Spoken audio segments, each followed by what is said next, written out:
Okay, good day mga ka-airsoft. Good day mga ka-bigman. Do this shit right now. PGOY. Oh, just a geezer. Like I said, yo, ito ang aming panahon. Pata 90s, manuwag at ang metal patalon. Mga pantigilan lang kung ngayon mabisa. Kahit na kanino mo pa ipagtanong, ito ang aming panahon. Pata 90s, manuwag at ang metal patalon. Mga pantigilan lang kung ngayon mabisa. Kahit na kanino mo pa ipagtanong, ito ang aming panahon. Panahon na matitigas, siya pa kung paano kumaripas. Tapos hindi umiwas, iwanan ng tsinelas. Kung di boolo ko na pasukin ang mundo tila sintalas. Ang punyal na hihiwa sa balat, mga marga na huhulma sa pagkataot babakat. Sapagkat taliwala ang angas, pati ang sapat. Kundi mo kayang iangat ang sarili at ang pangkat. Naging matibay kang umani ng respeto. Dinandin kung pakisamay, binaabotan na sa dulo ang proseso.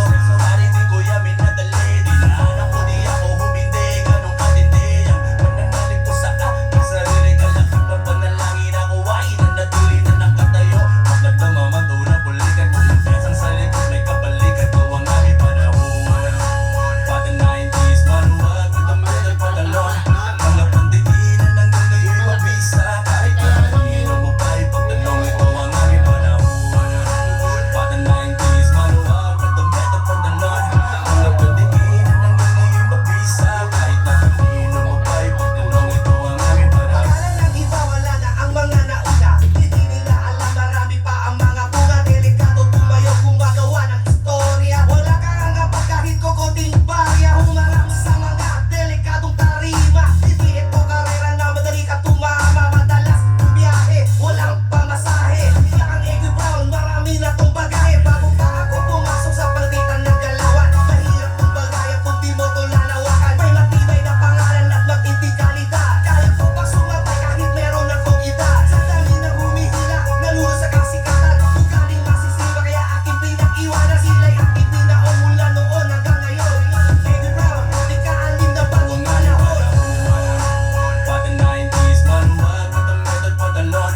Mga pantigilan lang kung ngayon mabisa. Kahit na kanino mo pa ipagtanong, ito ang aming panahon. Pata 90s, manuwag at ang metal patalon. Mga pantigilan. Okay mga ka-airsoft, good day mga ka-airsoft, good day mga ka-bigman. Sabi nga, ito ang ating panahon. Batang 90s, maluwag ang damit at pantalon. Batang 90s ako mga ka-airsoft. Hello po sa inyo lahat, magandang gabi. At ngayon magkakasama tayo, pahabol, review, Aaron Box ng unit ng ating ka-airsoft.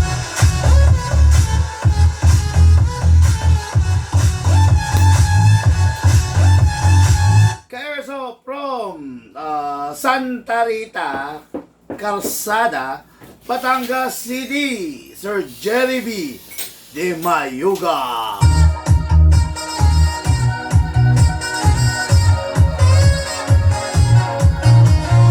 Okay, huwag na tayo magpatumpik-tumpik pa. Isang mabilisan lang to. Papunta ako sa ka-airsoft natin from ka-airsoft natin in May Kawayan, Bulacan, then pabalik Marilao, Bulacan. Hello po sa inyo mga airsoft natin dyan. Bali magsi-COD tayo. Pahabol ngayon, no, bakit gabi na kasi mga nag-o-office tong mga tao na to. After office hours lang sila bakante. After office, saka sila pwede. Labas nila yung pick-up. Nag-share po. Sige. Ay, sabihin ko kayo din. Yun, no, after office hours, no? So, hello po, good evening sa inyo lahat, mga ka-airsoft ko dyan. Ngayon po, hindi ko na papatagalin, no? Magre-review and unbox po tayo ng unit na ating ka-airsoft. Ano ba tong unit na to, big man? Ang unit na ito is the Godfather. Mga ka-airsoft, no nonsense, walang biro-biro, pinakamatikas, pinakamatibay, pinakamatindi sa kanyang kategorya. The Godfather, the 6.0. Kung naghahanap ka ng unit na hindi pipitsugin, ito na yun. Kung naghahanap ka ng unit na talagang premium, ito na yun. Kung naghahanap ka ng unit na talagang Diyos, malakas, ito na yun. Grabing upgrade nito. Hindi ko lang alam kung ilan, hindi ko lang sure kung ilan. malalaman natin ngayon. What is good and special about this unit? Nandito na lahat. Number 1, naka-fix outer barrel. Ayan, makikita nyo. Walang kakalog-kalig, kakalog-kalog, forward and back. Wala talaga, as in, no clearance. Okay, ayan, no? Wala talaga kasi naka-fix outer barrel, naka-fine tuning, naka-trigger job, naka-premium hop-up rubber, naka-hammer protection pad, at yung pangarap ng lahat, naka-big bore nozzle, pero naka-enhance big bore nozzle. Okay, kung naka-big bore yung unit mo, mas lamang pa rin sa ito. Kasi ito, naka-enhance. Ibig sabihin, big bore na siya, mas pinalaki pa natin. Lamang na lamang sa iyo, lamang na lamang ito unit na to sa unit mo kung sa Bigman mo binili. Pero kung hindi ka sa Bigman bumili, tingnan mo yung unit mo, kumakalog ang barrel. Pero ito hindi. Naka-hop-up rubber, lahat ng upgrade nandito na. Out of the box, ano ba yung upgrade na nandito? Out of the box, naka-optic rear, optic front, naka-magwell. Adjustable trigger. Yan yung out of the box niya. Upgraded na, di ba? Ang in-upgrade natin, yung laman loob, yung internals. Actually, hindi na, sa pagdating usapang performance, hindi naman ang magdadala yung kagwapuhan eh. No? Ang magdadala dyan yung internals. Okay? I'm proud to say, Bigman, fixed outer barrel. Oh, by the way, kung gusto lang, no? Nasa na ba yung mga iba natin yung design nito? At pasuyo nga yung tayo. Kung gusto lang ng mas matikas na upgrade, meron pa tayo, ha? Ito, mga airsoft, yan. Ayan, no?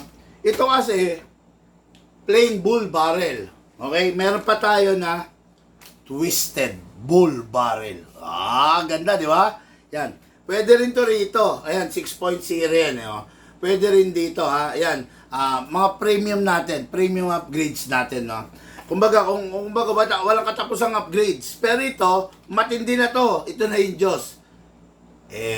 Mas maganda, Diyos na, guwapo pa. O, di ba? Anyway, okay lang rin naman to, no? Guwapo rin naman to, kaya lang, gusto ko lang ipakita sa inyo yung premium natin na fixed outer barrel. Grabe, kita nyo naman, twisted, di ba? Yan.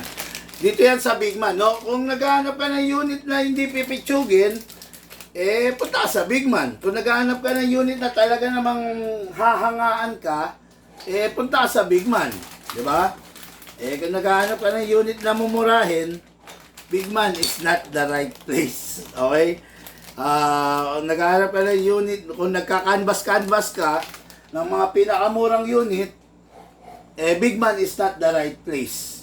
Kasi dito sa Bigman, we are not, kumbaga, hindi namin hinahabol yung quantity. Wala kaming pakialam kung marami or konti ang benta. Ang importante sa amin, bawat ibebenta namin, sigurado namin na mag-e-enjoy yung ka-airsoft. Tatandaan nyo, sa Bigman, lifetime warranty. Okay? Hindi ko papangarapin na yung unit mo maya't maya nasisira. Kasi ako ang malulugi. Sa Bigman, lifetime warranty, kaya confident kami na yung unit na makukuha mo, talagang mag-enjoy ka.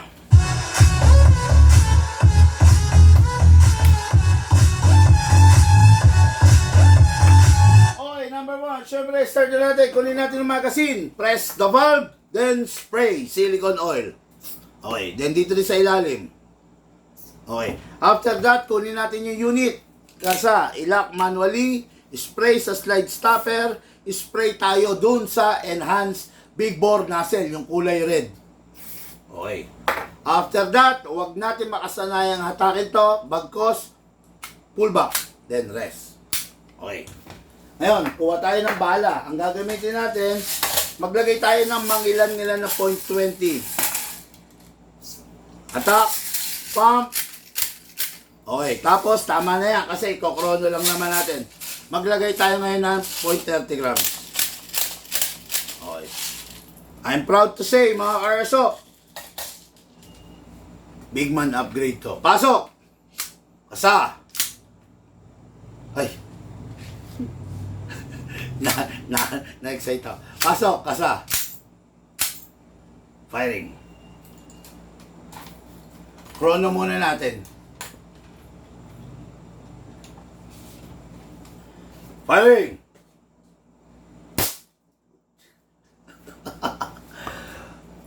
Kayo na bumasa. 495 FPS. Ha, meron bang kayang gumawa niyan? Tandaan mo, yung unit mo, pag kay Big Man mo nakuha, kakayanin yung 495 FPS. Kaya. Kasi naka-upgrade yung laman loob, yung internals.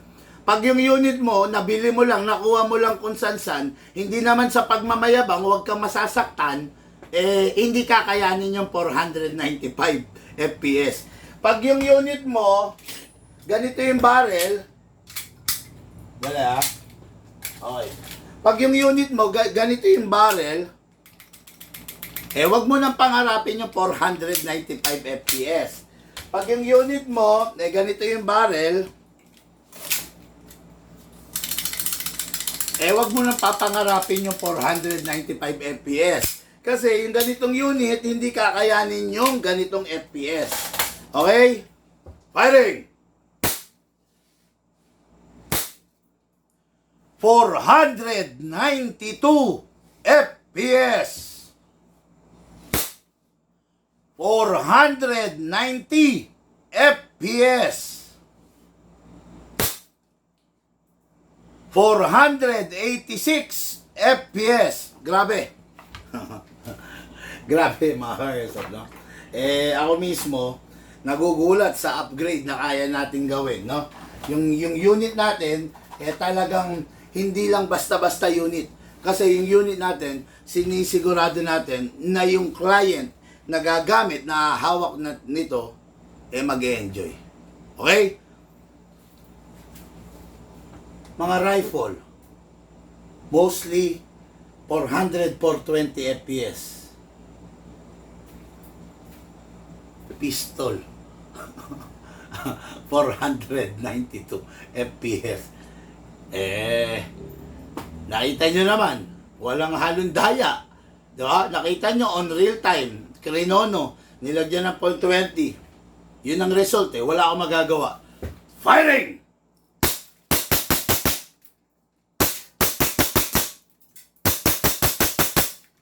Grabe, yumayanig, ang sarap.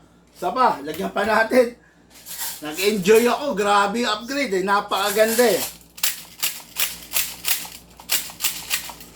Oh. Pasok! Firing!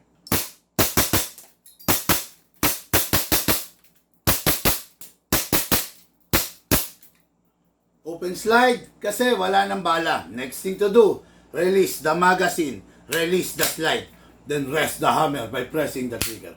Grabe yung unit po. Nakita niyo naman siguro yung mga laman ko. Pakala mo, gulaman na kumakalog. Ganong kalakas tong unit na to. Okay?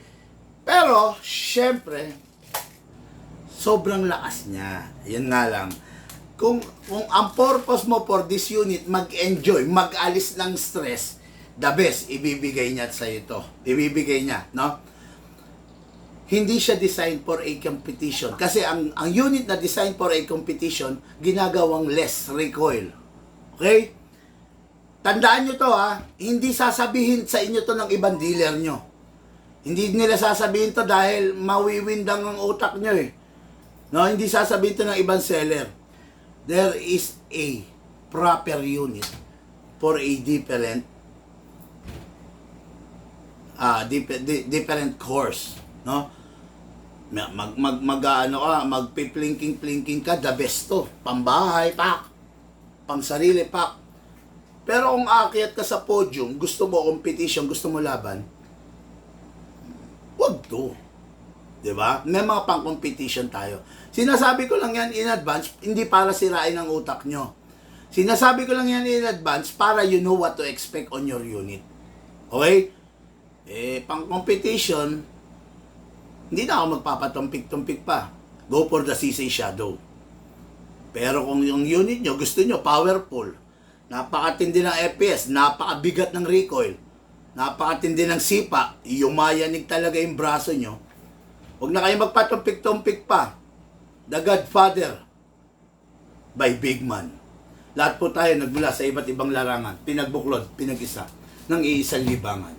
Yun po ang paglalaro ng airsoft, atid po sa inyo ng inyong lingkod, Big Man.